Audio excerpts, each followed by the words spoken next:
હે ધમી, આપણા મમ્મી કેમ ને દેખાતા? પૌણેતર સમયે ક્યાં વૈયા ગયા છે એ મમ્મી હાડી બદલાવા ગયા. ખાતા થન તે દાળ ભાત ઢોળાવા એમ હાડી ઉપર તે રગડા રગડ બગડ્યા થાત. પછી મેં કીધું જાઓ, આવું કઈ સારું ન લાગે, હાડી બદલાઈ આવો. તે બદલાવા ગયા છે.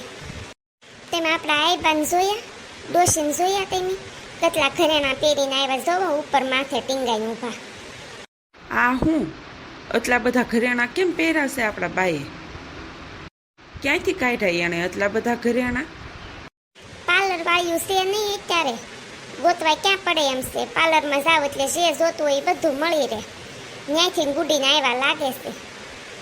નકર આપણા ઘર કેવા એવા મોટા મોટા હાર હોનાના, કેવા ભૂંડા લાગે છે. એન મનમાં એમ હશે ને હું બહુ રૂપાળી લાગુ, બહુ હારી લાગુ. ગઢે ગઢ પણ એવો મોટો હાર ચડાવ્યો છે, કડે પોગ્યો છે એનો હાર.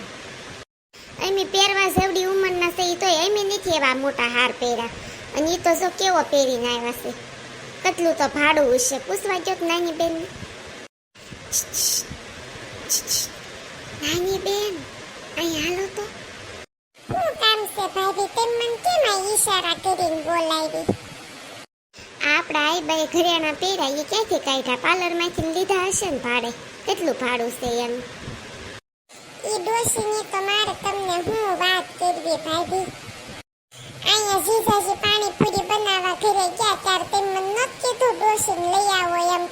તે હું લેવા ગઈ ને ત્યારે તો ઈને પાર્લર વાળી બથા બધ બાપતા થા. ડોશી કે મને આવી હેરસ્ટાઈલ નથી ગમતી, મને આવી નથી ગમતી. પાર્લર વાળી તો કંટાળી ગઈ હતી. તે હું ગઈ ને પાર્લર વાળી રોતી હતી ને બે બાપતા થા. ઈ કે આ તમારા ડોશીને અહીંથી ઉપાડો, એને તો મને ઈ કે કેવા હાલ મારા કરી નાખ્યા છે એમ. તે ડોશીમાં હેરસ્ટાઈલ તો નથી લીધી ને? હેરસ્ટાઈલ હાટું બાંધતા થાતે. હેરસ્ટાઈલ તો પાર્લર વાળી બિચારી બહુ હારી લઈ દીધી હતી. પણ ડોશીમાં એનાર બાંધ્યા ને તે બે એકાબીજીની ઉપર બહુ રીહ ઉતારી.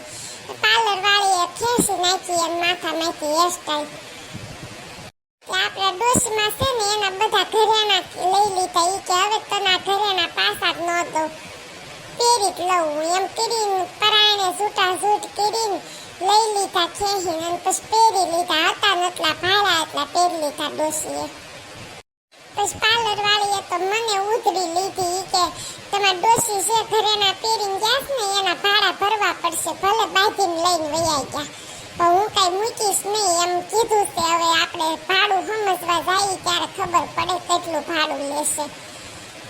ઈ તો વાહેથી ગાડું નાખીને કહેતી હતી 10,000 ભાડા હું લેવાની છું ડોશી ઘરેણાના એમ ગાડું નાખતી હતી.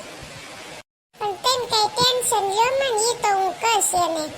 અમાર ડોશી એવા છે તો એની શું કરવી, તેમ કઈ સમજીને લઈ લો ને એમ હું વાત કરીશ એને. ભાડું સમજવા જઈએ ને ત્યારે. આ લીલીબાઈ કઈ નહીં પહેર્યું, એ કેમ એમનામ પાછા આવ્યા છે? લીલીબાઈ ક્યાંથી પહેરે? એનો વારો પછી હતો, આપણા આઈબાનો પેલા હતો. ઈ કે પેલા મારે તૈયાર થવું છે. લીલીબા કે મારે થવું છે. પણ આપણા આઈબાની તો તમને ખબર છે ને, ઈ પોગી ગયા એમ. ઈ કે હું જ પેલા તૈયાર થવાની છું એમ કરીને ખુરશીમાં બેસી ગયા. તે પછી ડોશીને પેલા તૈયાર કરતા હતા. પછી આવી બાંધન થઈ તો કઈ પાર્લર વાળી થોડાક લીલીબાને તૈયાર કરી દે. તો લીલીબા આવ્યા પછી ધોયેલ મૂળા જેમ પાછા મારે હારે વહી આવ્યા મૂંગા મોટે. ઠીક, એટલે લીલીબાઈ એવું મોટું બગાડીને ઊભા છે હે ને. હાલો હવે તમારા બેયને એકબીજાને હાર પહેરાવાઈ ગયો છે તો હવે ફેરા ફેરી લો એટલે હુંય છૂટો ને તેમી છૂટા.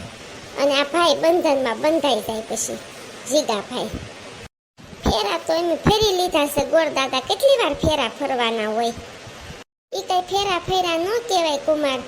ઈ તો આ માર બેન જીગલી બેન ને વાહે ઉંદરડો પડ્યો હતો ને ઈ 4 વાર દોડા દોડી ગયા ને તેમ એની વાહે 4 વાર દોડા દોડી ગયા. ઈ કઈ તમે ફેરામાં ગણી લીધું છે? હા, ઈ ફેરા જ કહેવાય. 4 વાર તો ફેર્યા ને એની. આ જીગલી બેન ને કઈ વેતો જ નથી. ઉંદરડો વાહે પડ્યો તો માંડવામાં દોડવા માંડ્યા. લ્યો આ એમ દાદાએ 4 ફેરા ગણી લીધા. નથી ફરવાનો મુવો હવે. જીગા કુમાર એમ ન હાલે હો, ફેરા તો તમારે ફરવા પડે. એ તો ઉંદરડાની વાહે ગયા કઈ એ થોડાક ફેરા ફેરા કહેવાય. ફરો આમ સાના માના 4 વાર. ના ના હોય ઈ જ ગણ લેવાના છે. મને ફેરા ફરવામાં ચક્કર આવે છે, એટલે હવે હું નહીં ફેરા ફરું. માઇન્ડ બાંધી 4 વાર હું એની વાહે દોડ્યો હતો, અને એ તો સારું ઉંદરો હેઠો ઉતરી ગયો, નકર તો ક્યાં સુધી એની વાહે દોડતા રહે કોને ખબર. સારું હાલો, 4 ફેરા તમારે ગણાઈ ગયા ને, તો હવે વિદાય કરી નાખો હાલો આ બેનની. ધીમી બેન રોવાનું હોય એ રોવાનું શરૂ કરી દો, અને આ બેનને મોકલી દો હાલો હાહરે.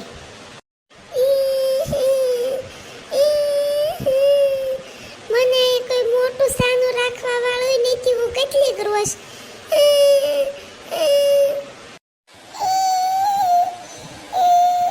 તેની ભાભી જીગલી બેન વિનાનું આપણે યાર કોણ બાત છે, બહુ યાદ આવશે જીગલી બેન. હા હો, તમારી વાત હાચી છે નાની બેન.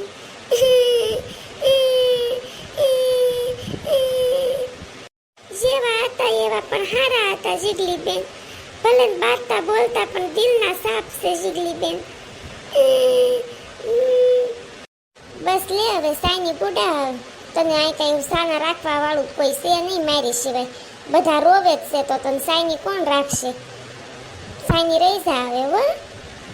मुबारक हो तुमको ये शादी तुम्हारी, सदा खुश रहो तुम, दुआ है हमारी, तुम्हारे कदम चूमे ये दुनिया सारी, मुबारक हो तुमको ये शादी तुम्हारी, सदा खुश રહો तुम, दुआ है हमारी.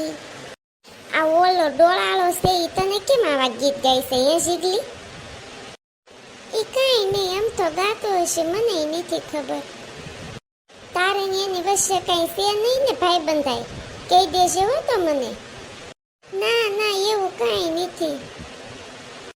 હવે મને બીજી વાર તો કયો સાનું રહેવાનું, એક વારમાં કઈ થોડુંક મારથી સાનું રહી જવાય. એ સાઈની રહી જાવ હવે, હાલો હવે આપણે જાવું છે, મારે પછી મોડું થાય છે, ઘરે જઈને બધા પાણી મસાલા બધું બનાવવાનું બાકી છે, કાલની તૈયારી તો કરવી જોશે ને મારે. હાલો હવે સાઈની રહી જા ને હાલો હવે આપણે વયા સાઈ. મારા વાલા ફ્રેન્ડ, અમાર જીગલી બેનને હાહરે મોકલતા તો બહુ દુઃખ થાય છે, પણ દીકરી તો હાહરે જ શોભે ને, એટલે અમારે મોકલવા જ પડશે. હું જેમ હાહરે આવી એમ એને જાવું તો પડશે જ તે. તો તેમ બધા એની વિદાયમાં જોડાઈ રહ્યા, એ બદલ તમારો આભાર. અને બસ આગળના વિડીયામાં પણ આવી રીતે સપોર્ટ કરતા રહ્યો, અને મારી ચેનલને સબસ્ક્રાઈબ કરજો પ્લીઝ. અને હા, વિડીયાને લાઈક કરજો અને શેર કરજો. Thank you.